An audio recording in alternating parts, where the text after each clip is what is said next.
Gracias por estar con nosotros en cada instancia, en cada semana, en cada momento.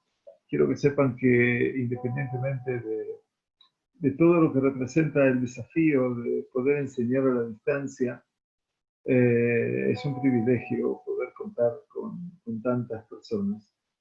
Y es un esfuerzo cierto, pero que como esfuerzo tiene su recompensa. Ante todo, agradecer al Mori Yosef, que siempre está detrás de todo esto, es quien gestiona el aula de Zoom. Y cuando ustedes reciban, o recibieron, o van a recibir eventualmente, alguna sugerencia como para poder ayudarnos a sostener el aula del Zoom, nuestra tarea es completamente sin ningún tipo de interés ni de lucro, desde ya que no.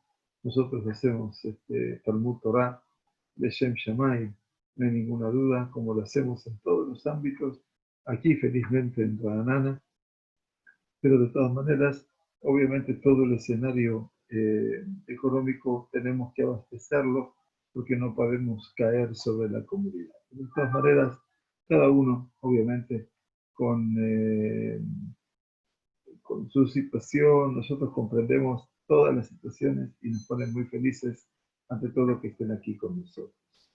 Quería pedirles por favor que me permitan dedicar este Sheur de Rambam, la finalización del capítulo 25 y el comienzo del capítulo 26, a la bendita memoria de mi abuelo paterno, el Shohet Neeman, que fue una persona que se dedicó a su comunidad cuando llegó a la Argentina en 1913 y allí formó parte del cuadro formador de lo que fue la comunidad, de lo que es la comunidad Agudat Udim, que es la comunidad de los judíos damasquinos que llegaron de Damasco, Siria, y se agruparon en un barrio muy popular donde yo he nacido, y allí estaba también la escuela donde estudié, y allí mi abuelo fue uno de sus fundadores. Mi abuelo se llamó Mordejai Maharaví, tanto como quien les habla, tengo el honor y el zehut de llevar su nombre, y se llama Mordejai Maharaví Ben Salfa, el 17 de Tamuz. En esta semana, nada más, dentro de unas horas, se cumplirá un nuevo aniversario de su partida física, allí en el año 49, ya más de 70 años que ha dejado este mundo físico. Por supuesto que, como se darán cuenta, no pude conocerlo. Pero bueno, siempre conocemos a los abuelos por lo que nos relatan. Y gracias a Dios, no faltan los relatos en este mundo.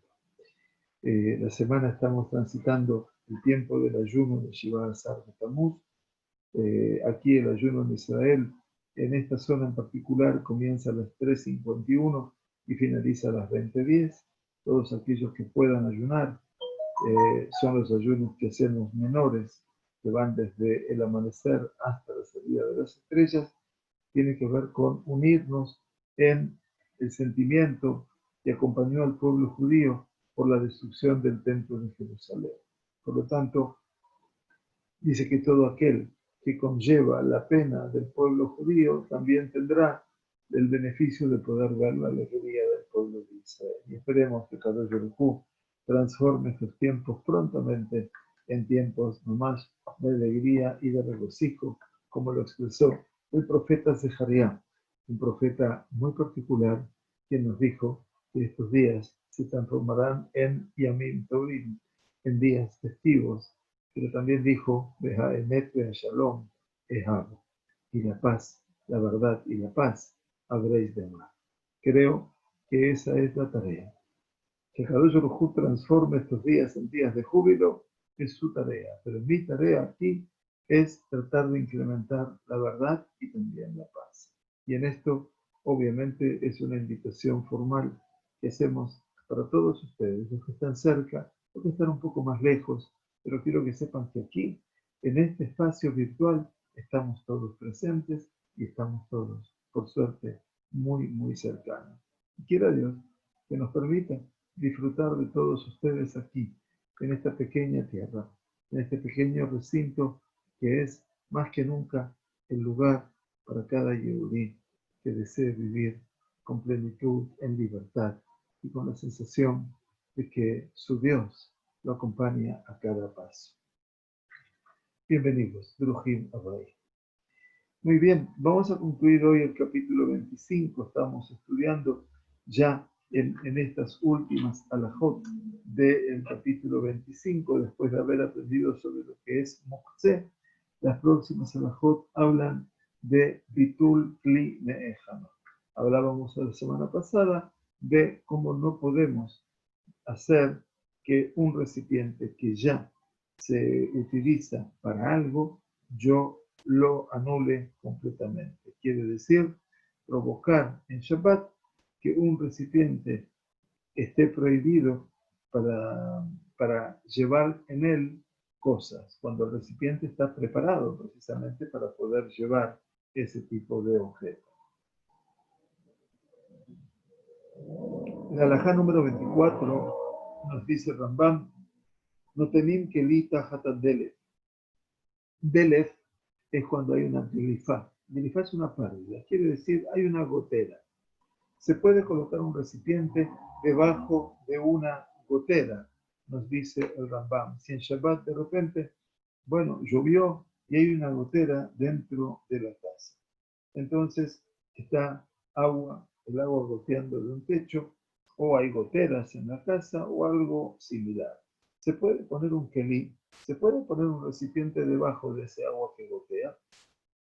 Veim nitmalea kli, dice, y en caso de que el recipiente se haya llenado, ¿qué hace? Shofech beshone beino nimna.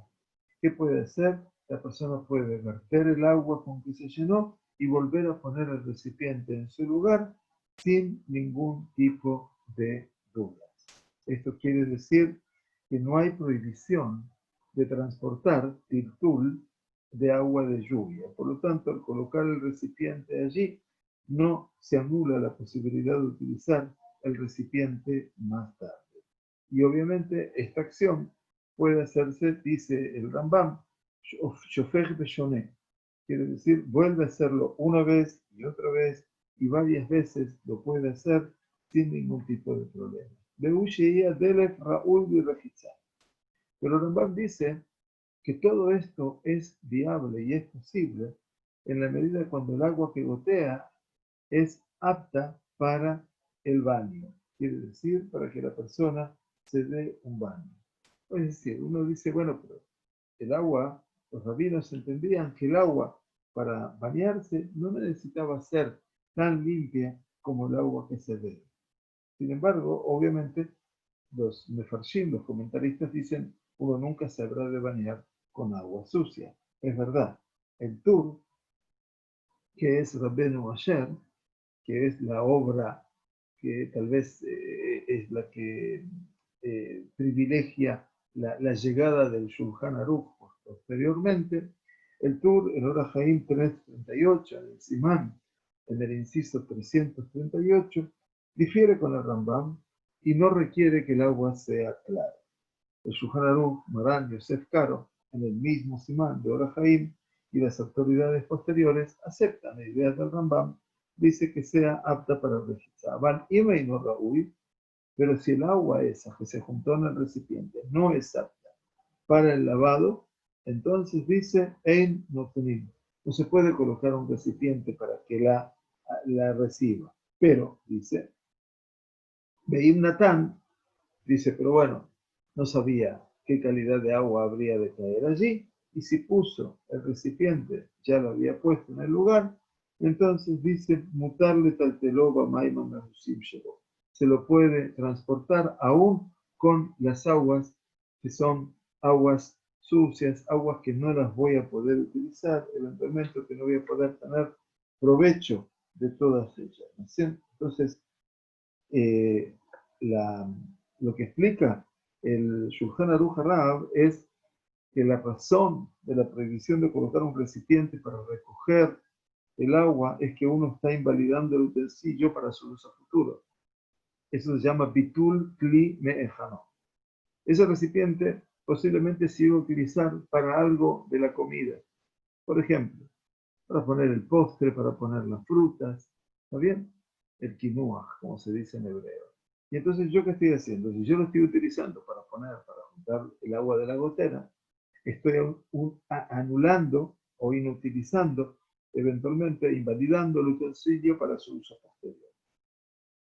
Entonces, los comentarios en general de la halajá invalidan o cuestionan esta decisión, señalando que en última instancia, cuando el recipiente se llena, se lo permite mover de ese lugar, porque todo lo que se juntó en ese lugar tiene a veces mal olor y por lo tanto resulta repulsivo.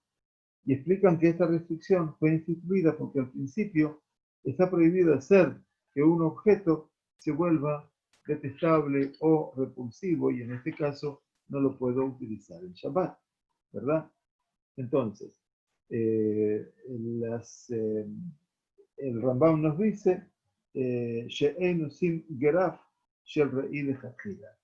Quiere decir que nunca, dice, se puede, creamos una situación repulsiva, graf shel ra'i, quiere decir algo que yo voy a rechazar desde el punto de vista de su olor, de su aspecto, de su aroma, en general, desde un principio. No puedo transformar algo, ¿no es cierto?, en repulsivo.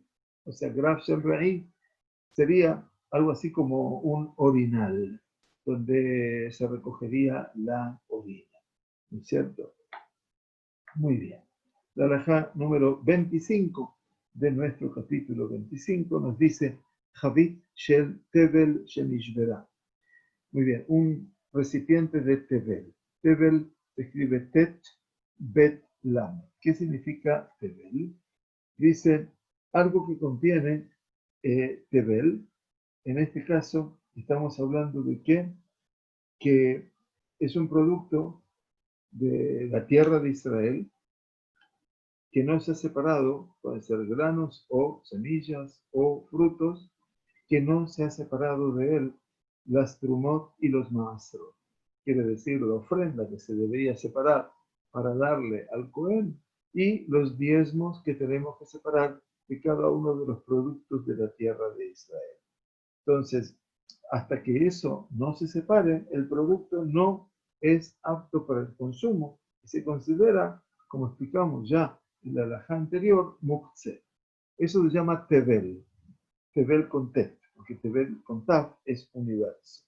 Hay que tener la diferencia del hebreo también a mano. Entonces, en última instancia, sabemos que todos aquellos frutos de los cuales no ha sido separado de ellos ni la trumá era, hoy en día, lo que separamos de los frutos, no le damos a nadie porque no existe betamigdash, ustedes saben. Pero si alguien recibe un regalo de un amigo que tiene una quinta, que tiene una quinta, nosotros llamamos a los lugares donde crecen frutas, naranjas, tangerinas, mandarinas, o pomelos, o bananas, o uvas también. Entonces dice, y viene y le trae un regalo a su casa, y la persona no sabe si esa persona separó o no el diezmo, y si no es una persona judía, por supuesto no lo tiene que hacer. Usted, como yo, tiene la obligación de separar la trumá y el maaser, porque si no, está prohibido de comerlo, ¿no es cierto? Entonces, por supuesto que si están prohibidos de comerlo, desde ya está prohibido también de transportarlo, ¿de acuerdo? ¿Sí? Gracias, bro. Entonces, cuando tenemos Javit Shel Tevel Shenishvera, teníamos un recipiente que tenía todos esos frutos que no han sido separados, la trumá y el maaser. Perdón. Eh, Les dije, ¿qué se hace hoy en día? Si nos regalan algo, entonces separo una parte de ello, no mucho, un 1% tal vez, menos de lo que tengo que separar, y ese 1% lo arrojo, lo tiro.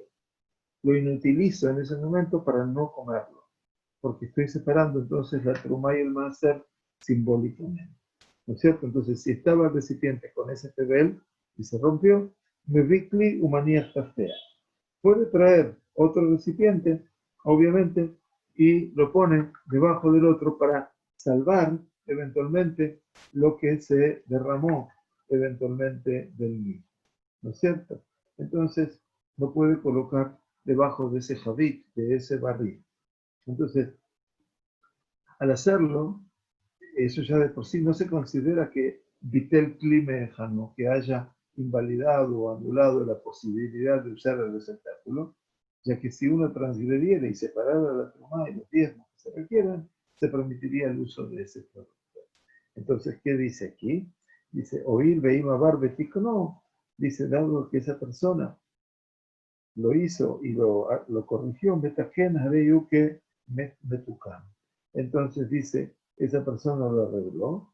Entonces, si la persona separó las trumot, las ofrendas y los maaserot en Shabbat, la cosa es útil para permitir utilizar esas frutas para comer, a pesar de que está prohibido hacer esto a priori, ¿no es cierto? Que no se pueden separar trumot y maaserot en Shabbat. Pero a partir de eso, no nechable me batel que dice, en principio, si se equivocó y lo hizo, no se considera que estaba invalidando eventualmente un recipiente. Repito entonces, si un barril que contiene vino o aceite, que es tebel, que no se ha separado la trumá y el maaser, se rompe en el día de Shabbat, uno puede traer un recipiente y colocarlo debajo del barril para que no se siga derramando el vino o el aceite. Y al hacerlo, no se considera que uno haya anulado la posibilidad de usar el receptáculo, ya que si uno transgrediera y separara la terumá y los diezmos según se requiere, se permitiría el uso del producto. Bien, esto ya lo hemos visto eventualmente en el capítulo 23 para no volver a pasar sobre el mismo escenario. Benotelin kli tajataner lekabel mitzutzot. Lo mismo dice Rambam, que se puede colocar un recipiente debajo de una vela para recoger las chispas que caen. A veces las velas, las mechas, no venían tan buenas de calidad y por lo tanto cuando se encendía en contacto con el aceite, la mecha, empezaban a salir chispas. Ustedes entienden lo que estamos hablando. Y se puede colocar eso para reunir eventualmente las chispas, dice Rambam, que se caen, ya que las chispas, dice Rambam, no tienen sustancias. Ein ba'em mamash. Las chispas no tienen algo sustancioso, es algo que cae y se desvanece, quiere decir prácticamente no tiene materia. Mutarle tal telati. Y entonces, por supuesto, en tal caso está permitido mover ese recipiente también. ¿Verdad?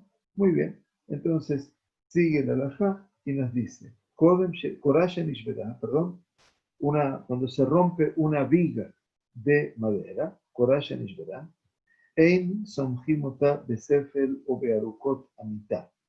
Dice, en el caso de que se haya roto una viga de madera, obviamente, y es una viga de madera que está sosteniendo el techo, bien, la parte superior de la casa, y si se rompió, tenemos temor de que se caiga el techo absolutamente, entonces dice, en Samjimotá Besefel o Bearukot mitad, dice el Rambam, si la viga, entonces dice, no debemos apoyarla, la viga, ya sea en un sefel, sobre una taza o un banco en este caso, o un poste de la cama. O sea, no podemos ponerlo en algún lugar que ya está establecido, ¿sí?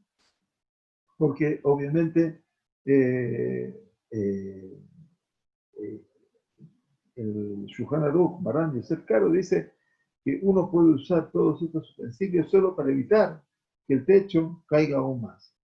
Pero está prohibido elevar la viga a, a una posición original, porque esto se consideraría como si estuviera construyendo.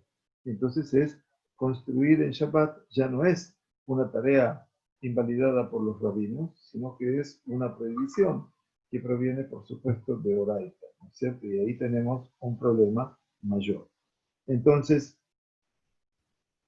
tampoco la podemos apoyar sobre los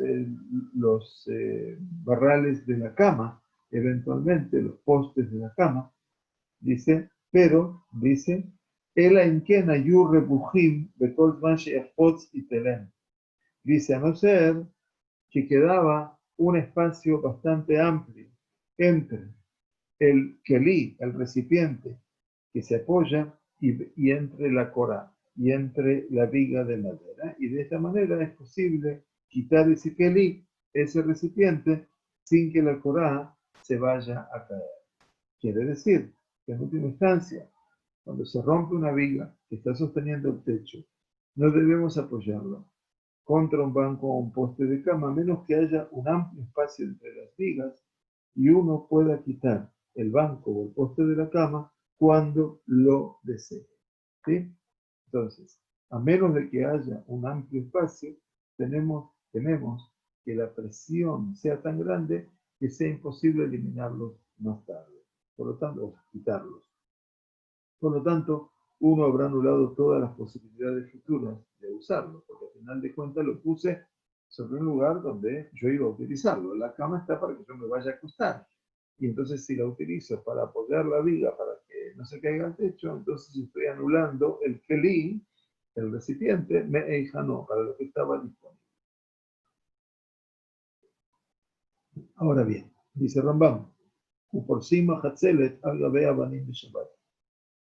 Se puede extender una majatzelet, una suerte de cobertizo, una estera sobre piedras, o también dice Rambam, o al gabei kaveret de morim, o sobre un panal de abejas, bahamam y hamam, en los días de sol, de verano intenso, a causa del sol intenso, uba geshamim y geshamim, y en los días en las lluvias copiosas, en el tiempo que hay lluvia, a medida de protección, ¿no es cierto?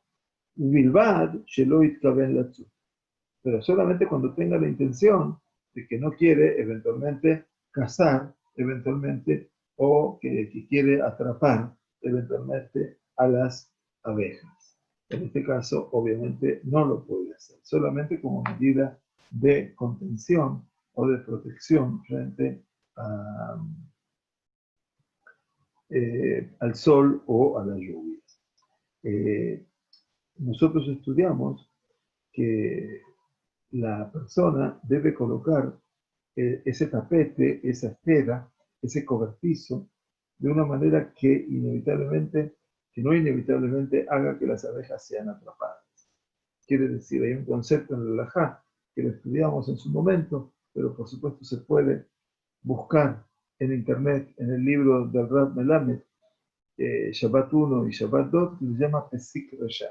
Pesik Resha es cuando yo eventualmente estoy haciendo una acción que indudablemente o inevitablemente lleva a atrapar a algo. Quiere decir, por ejemplo, si entró, el ejemplo de la Guemará, ¿no? Un ciervo que está en el campo solo. Yo vivo en un campo y de repente entró a mi casa y yo cierro la puerta, estoy encerrándolo y eso significa cazar al animal.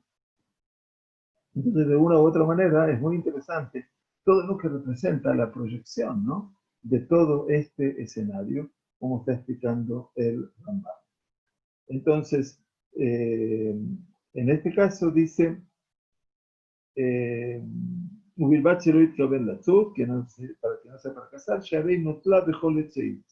porque él puede tomar ese tapete, ese cobertizo, en el tiempo que lo quiera utilizar, cuando lo desee. Por lo tanto, no lo inutilizó a ese cobertizo, si luego quería tomarlo y sentarse en el piso del jardín que tiene. Entonces, para no sentarse sobre el césped, puso ese cobertizo, ese tapete, y poder sentarse.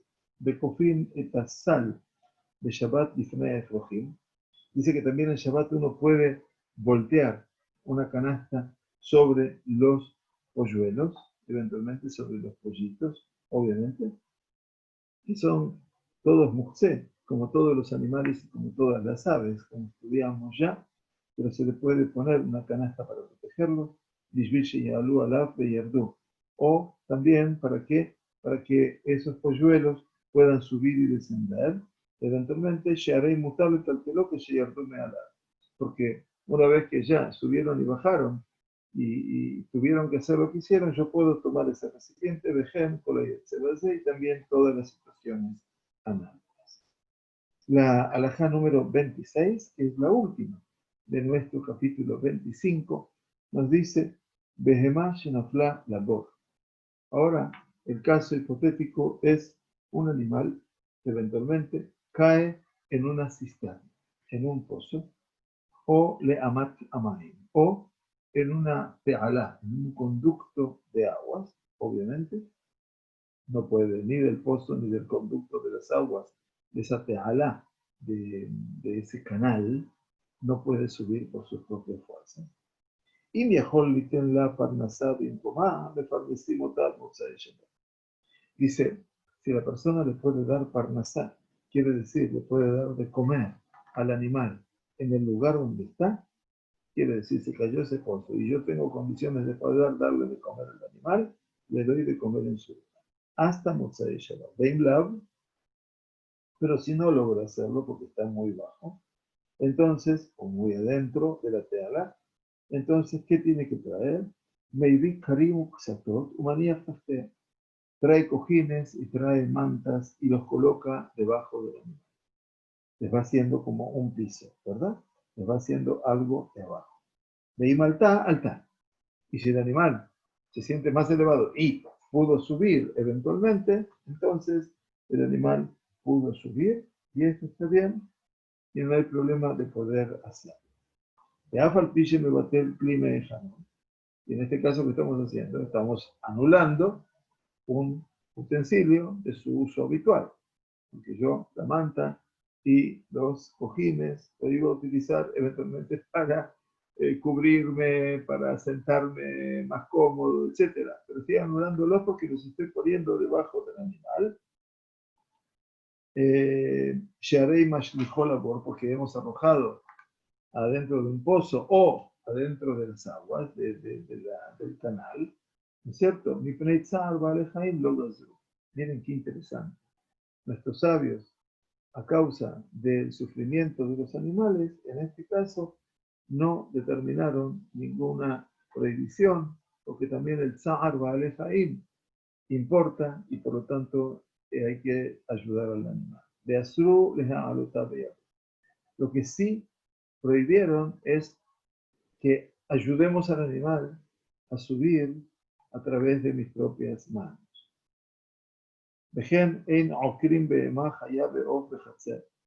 Del mismo modo no se puede levantar un animal o una bestia o un ave en el patio.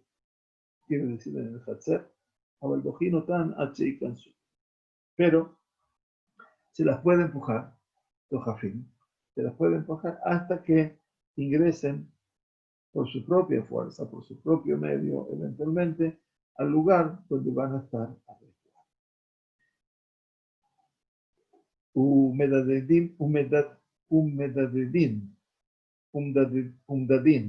Agalim useyahim.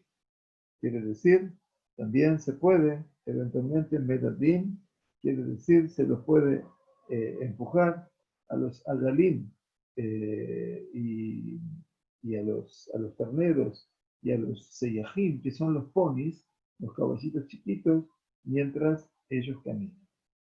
Al ternegole chebarjá, pero si, sin embargo, una gallina que huyó, ¿no es cierto? No puedo, medadinata, no la puedo levantar, no la puedo tomar con mis manos, eventualmente, a mi porque obviamente se cae, se escapa, es muy ágil, tiene mucho movimiento, y por lo tanto, ¿qué va a pasar? Sus alas van a estar obviamente arrancadas eventualmente y de esa manera le vamos a arrancar las alas. A Baldojín o tan pero sí se las puede ir empujando eventualmente hasta que el animal ingrese definitivamente en su, eh, en su lul, ¿no? En su gallinero en donde debe estar. Muy bien. Ya Tobá, llegamos al final del capítulo 25 en este tiempo y unos minutos más vamos a estudiar hoy. Tengo una actividad en 15 minutos, todavía el día no termina y entonces vamos a tratar de compartir con todos lo que podemos compartir con mucho gusto y a veces, bueno, nos llaman. Ayer a la noche tuve que hablar con en el Uruguay dar un debar Torah entre la tefilá de Minjá y Argit, porque falleció una colaboradora nuestra en el trabajo que hacemos de Peninea Alajá, y ella falleció en Uruguay, era uruguaya, y entonces la comunidad de Uruguay, como trabajábamos juntos, me dio el honor de poder hacer un debar Torah y Mishmar. Y eso fue a las 12 de la noche. Así que estuvimos hasta la 1 de la mañana prácticamente recordando sus virtudes. Muy bien. Entonces el capítulo 26 del Rambam, ¿de qué nos va a hablar? En términos generales, el capítulo 26 nos habla de objetos que están permitidos y que están prohibidos en transportar en Shabbat. Entonces, desde la alajá número 1 hasta la 12, o la 13, mejor dicho, nos habla de todos los hafatzim, de diversos objetos que están delante nuestro en Shabbat. De la alajá 14 a la 19 nos habla de los alimentos, y de la alajá 20 a la 23 va a hablar, lamentablemente también, si se puede transportar un cuerpo muerto. 23 alajot para este capítulo 26, de verdad va a ser una alegría muy grande cuando lleguemos al capítulo 30 y estemos finalizando ya otro lugar del Rambam que es muy extenso, pero que también es muy importante. Nos dice el Rambam: Kol kelei orek b'chavalav metanim shelo mutar letartelam y kli shemerachto leisod. Todos los utensilios utilizados para tejer, dice el Rambam, incluido los cordones, las cuerdas, las cañas de ellos, se los puede transportar, ¿no es cierto? Mutar taltelam kifli shemerachto leisod. ¿Qué quiere decir? Están permitidos transportar lechores bufam, como estudiamos en la Muktzeh, porque necesitamos que no se eche a perder, por ejemplo, o porque necesito el lugar donde quedaron apoyados. Lechores bufam, ¿no es cierto? De acuerdo con las normas que rigen a los otros utensilios que se utilizan para tareas prohibidas, dice el Rambam. ¿Sí?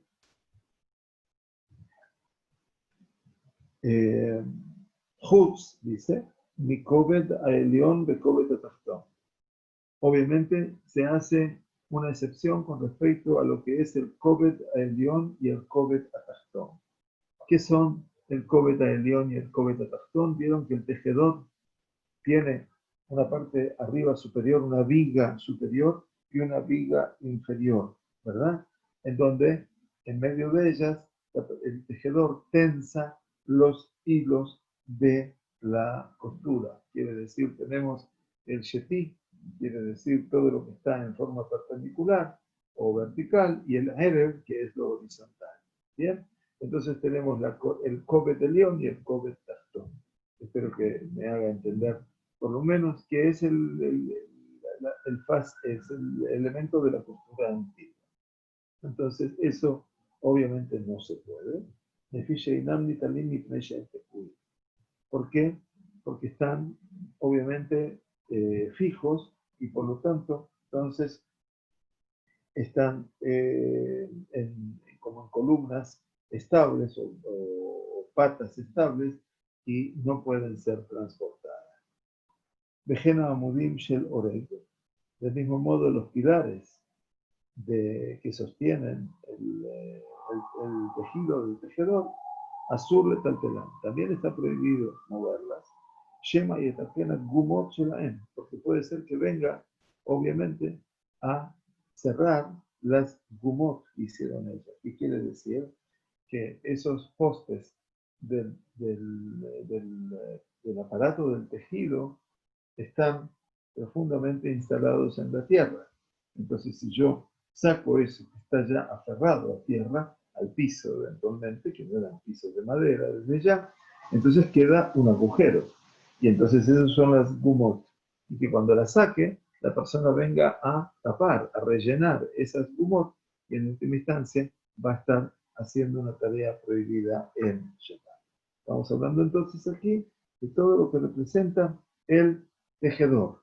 los objetos del tejedor. ¿Sí? Y el Maggid Mishneh escribe que es como si no se consideran utensilios y por eso se podrían transportar, menos las cosas que están hechas. Muy bien. La segunda halajá nos habla de Mahbedot, Mahbedot shel Temará. ¿Sabe lo que son Mahbedot? Mahbedot son lo que llamamos escobas. No sé si entienden lo que es la palabra escoba, pero mi porteño no me deja explicarlo de otra manera. La escoba se utiliza para, hoy no se utiliza mucho ya escobas, no veo mucho en Israel, pero se utilizaban para barrer. Estaban hechas de paja, ¿no? Creo que, bueno, si alguien tiene alguna definición más, seguramente el Morey Yosef debe saber cómo se dice mataté, que es la escoba. Entonces aquí en Israel, en la Mishnah, en la época de la Mishnah, se llamaba Mahbedot. Mahbedot shel Temará. ¿Qué quiere decir? Las escobas que estaban hechas de un racimo o una hoja de temará, de tamar, o sea, de la palmera. ¿Imaginan la hoja de palmera? Bueno, todo eso servía para barrer eventualmente. Entonces, esas Mahbedot, dice, Bejayotzebaem, dice, y todas las parecidas, las similares, que las escobas hechas con ramas de dátiles similares, que se usan para barrer el suelo, se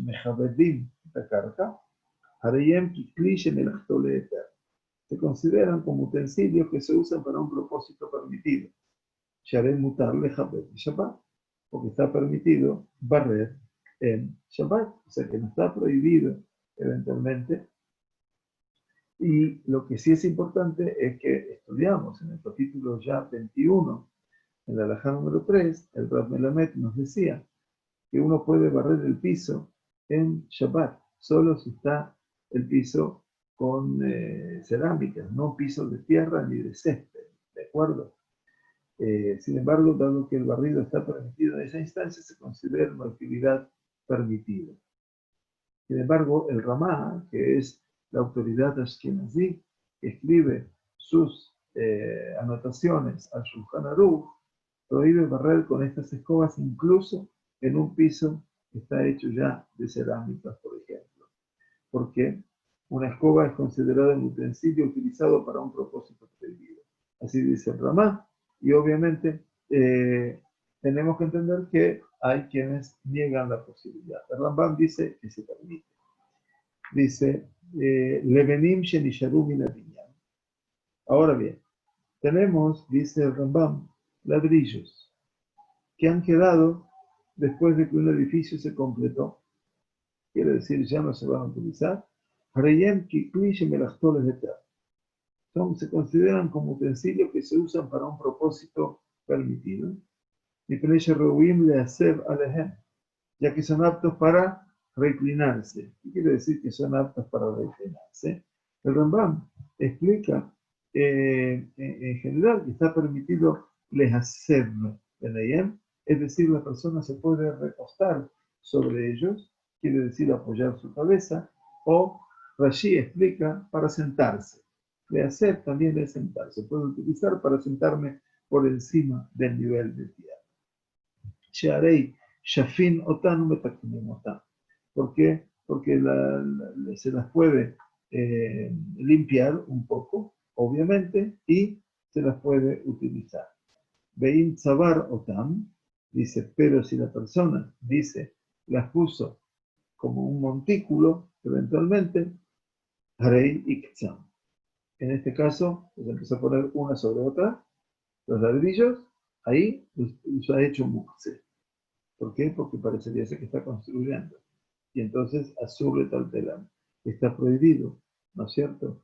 En este caso, transportarlo. Presten atención a los movimientos de los cuales estamos hablando, ¿no? Muy interesante, pero saber eventualmente que no se los puede, está prohibido eventualmente llevar. ¿Está bien? Porque ya no se consideran kelí, no se consideran utensilios. Bien, una alhaja más para nuestra noche. Jerez Ketaná. Cuando hablamos de un Jerez Ketaná, quiere decir, se me rompió un plato o un vaso que eran de cerámica, de jarcín. Entonces el Jerez Ketaná dice, es el fragmento de ese utensilio u objeto de Jerez que todavía se puede utilizar para algo en sí, mutable tantelá, fino que está permitido incluso transportarla en el dominio público. ¿Y por qué se puede hacer esto? Oír berreuía y bejatzar, bejatzot va, pi felicatán. ¿Por qué se permite este transporte de este objeto pequeño de cerámica? Porque todavía puede usarse en el jatzer, en el patio, para cubrir la apertura o la abertura de un pequeño utensilio. Quiere decir, tengo allí un frasco de aceite, lo que fuera, y entonces en este caso puedo utilizarla para ponerlo a cubrir.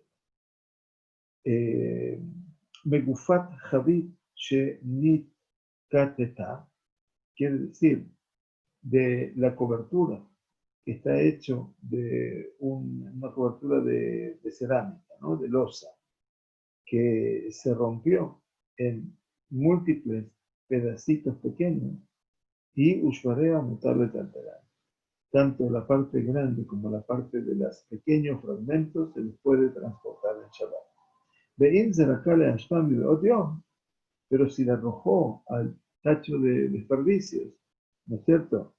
Que ya obviamente decidió no utilizar ningún fragmento de los rotos como un kelí, azul de tanterá. Pero si ya eventualmente la deseché para utilizarla, entonces está prohibido transportarla. Kelí shenitroea, lo itlosh mimenu jerez de hasot bo o lismoch bo. Quiere decir, cuando tenemos un utensilio que se ha roto, pero no se ha roto en pedazos, no se debe quitar un fragmento de ese utensilio para usarlo para cubrir otro utensilio o para utilizarlo como soporte. Quiere decir, porque en ese momento, obviamente, obviamente, estoy como metaken, keli de shimush. Estoy como haciendo algo, preparando algo, un keli, para poder ser utilizado. Así entonces recorrimos las tres primeras alajot del capítulo 26. Y este capítulo que nos va a permitir, obviamente, aprender todo lo que estará permitido y prohibido transportar en el tiempo de Shabbat. Esta semana, vuelvo a repetirles, el día jueves, a partir de la madrugada, tenemos que revisar los horarios en los lugares donde uno va a vivir. Sabemos que tenemos el ayuno. Este ayuno, por supuesto, es un ayuno de los menores, y en este caso cualquier persona en un tratamiento agudo de alguna enfermedad o algún tratamiento crónico, lo aleno, o alguna mujer que esté embarazada o que está amamantando, quedan definitivamente liberados de esta realidad. Y si una persona sufre algún malestar pequeño en el día del ayuno, ya con ese malestar pequeño la persona puede verse liberada absolutamente del ayuno. Las mitzvot fueron entregadas al pueblo judío para que la persona viva por ellas y no que Haz de Shalom muera por ellas. Tengámoslo en cuenta, porque a veces uno quiere eventualmente cumplir a rajatablas, pero a veces también hay que saber las limitaciones. Y en este tiempo, aquí en Israel por lo menos, hace mucho calor. Y una persona mayor, eventualmente que va a ayunar, sabe que puede deshidratarse. A veces es preferible reservarse en la vida, poder cumplir con los tefilot. Hay algunos aspectos de la tefilá que no va a poder decir. Les sugerimos a todos que puedan revisar el libro de Peninei Alajá de Zemanim. Hay dos libros de Zemanim. Uno que tiene que ver con Hanukkah y Purim, ese no. El segundo, que habla de los ayunos y que habla también de cómo nos eximimos de los ayunos y en qué caso, eventualmente, sería conveniente preservarnos a nivel físico, tanto como espiritual, y cuáles son los aspectos de la plegaria que podremos decir. Mientras tanto, esperemos que todos estos tiempos de ayuno, como decía al principio el profeta Zeharia, se transformen para la casa de Israel en días de júbilo, de alegría, en Yamim Tovim. Pero también nos dijo que si bien eso depende de nuestro Creador, también nos dijo a nosotros, que amemos la verdad y la paz. Eso es lo que tenemos que proponernos en este tiempo. Hashem los bendiga, les entregue buena salud, los cuide, nos permita volver a encontrarnos siempre en el ámbito del estudio. Ese es el ámbito que nos hace crecer como personas, ante todo, como seres humanos y por supuesto como buenos Yehudim, cumpliendo con la voluntad de nuestro Creador. Laila Tov, muchas gracias para los que están en la noche y buenas tardes para los que están todavía en el día y que nos alegremos siempre por encontrarnos aquí en el espacio del estudio del Bet Midrash Siftei Torah.